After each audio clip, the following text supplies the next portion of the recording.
Microsoft ওয়ার্ডে passport photo তৈরি। আপনি কি ভাবছেন মাইক্রোসফট ওয়ার্ডে পাসপোর্ট ফটো কিভাবে হবে? তাহলে ঠিকই শুনেছেন। হ্যালো ফ্রেন্ডস, আমি দীপঙ্কর। আপনারা দেখছেন আপনাদের প্রিয় YouTube channel Dipankar tech master. আজ এই ভিডিওতে দেখাবো মাইক্রোসফট ওয়ার্ডে পাসপোর্ট ফটো কিভাবে তৈরি করতে হয়। তাহলে দেরি না করে চলুন শুরু করি।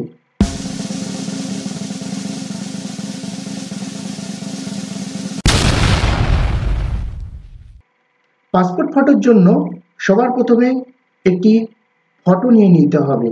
তো দেখুন, আমি একটি মিনিমাইজ করে রাখলাম। পাসপোর্ট ফটোর জন্য আমি একটি ছবি নিয়ে নিয়েছি।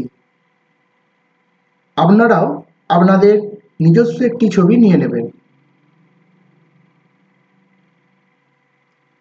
নিজস্ব ছবি নেওয়ার পর মাইক্রোসফট ওয়ার্ডে চলে আসবেন। আসার পর সবার প্রথমে যে পেজে আপনি প্রিন্ট করবেন সেই পেজের সাইজ সবার প্রথমে নিয়ে নিতে হবে।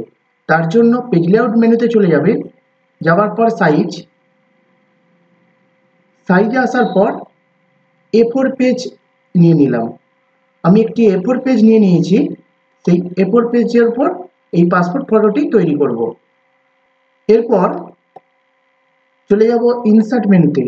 ইনসার্ট থেকে একটি শেপস নিয়ে নেব, যে শেপসটি হচ্ছে এই রেক্ট্যাঙ্গেল শেপস। এই রেক্ট্যাঙ্গেল শেপস আমি একটি নিয়ে নিলাম।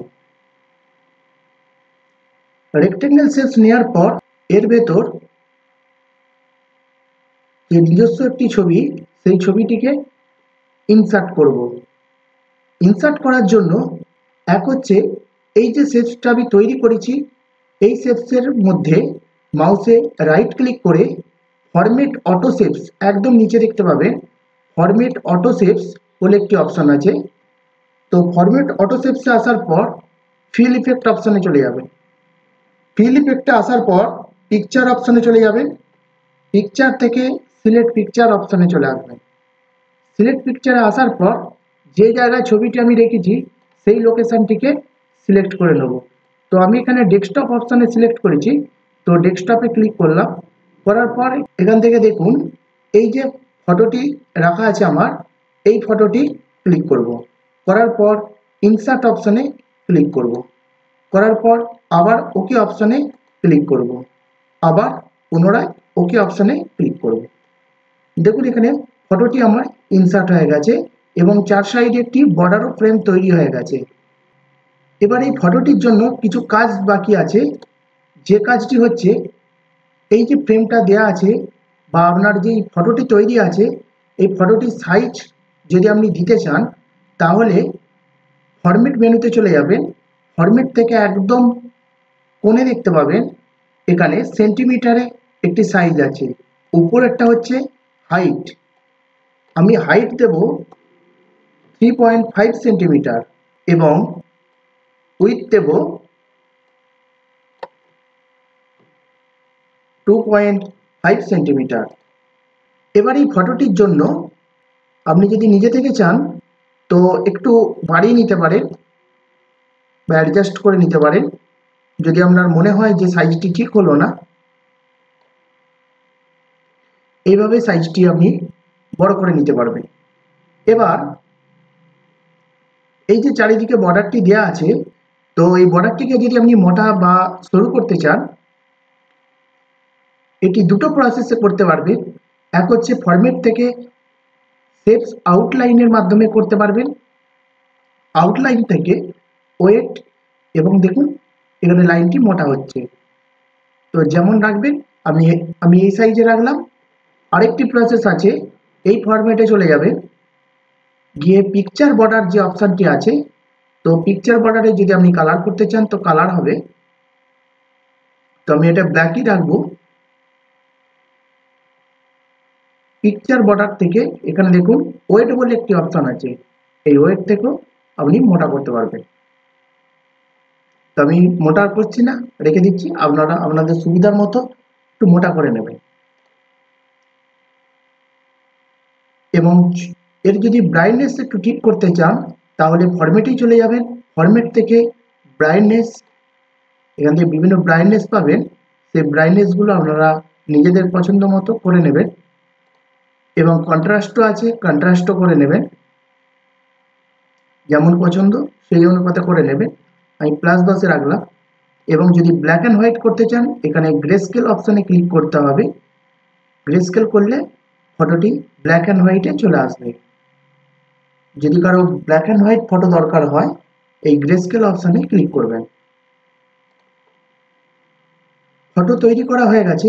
এবার পাসপোর্ট ফটোর জন্য আমাকে সেট করতে হবে। আমি সবার প্রথমে এই কোণে গিয়ে সেট করলাম। কোণ থেকে গিয়ে কিবোর্ড থেকে কন্ট্রোল আর শিফট দুটো কি একসঙ্গে চেপে ধরবে এবং এটি কপি পেস্ট হয়ে চলে আসবে। দেখুন আমি যেভাবে টানছি সেভাবে আপনারা টেনে নেবেন। উপরের লাইনটা সিলেক্ট হয়ে গেছে। এবার বাকি ফটোগুলোকেও সিলেক্ট করতে হবে। দেখুন এই অপশানটি বা এই ছবিটি সিলেক্ট হয়েছে, বাকি ছবিগুলো সিলেক্ট নেই। বাকি ছবিগুলোকে সিলেক্ট করার জন্য কিবোর্ড থেকে কন্ট্রোল কি শুধু চেপে ধরবে এবং বাকি ছবিগুলোকে শুধু ক্লিক করে দিয়ে সিলেক্ট করে নেবে।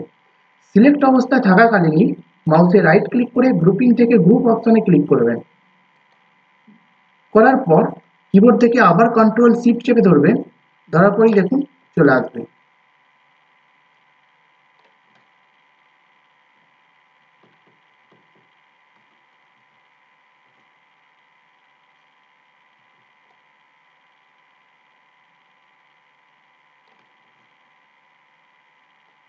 এইভাবে আপনারা পরপর করে টেনে নেবেন।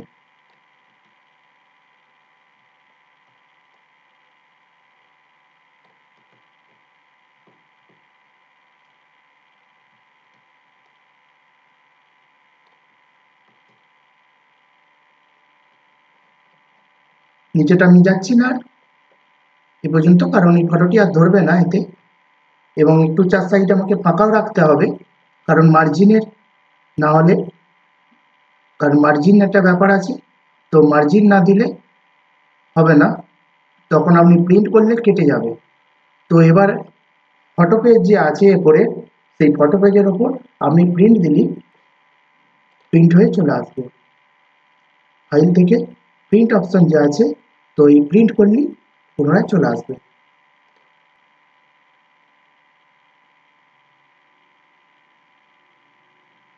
আশা করি বুঝতে পেরেছেন। আজ এই পর্যন্তই। যদি ভিডিওটি ভালো লাগে অবশ্যই শেষে একটি লাইক করবেন এবং নতুন হয়ে থাকলে চ্যানেলটিকে সাবস্ক্রাইব করে পাশে বেল আইকনটি প্রেস করে রাখবেন এরকম নিত্য নতুন কাজের ভিডিও দেখার জন্য। দেখা হচ্ছে পরবর্তী কোনো ভিডিওতে। সবাই ভালো থাকবেন, সুস্থ থাকবেন এবং এই চ্যানেলের সাথে থাকবেন।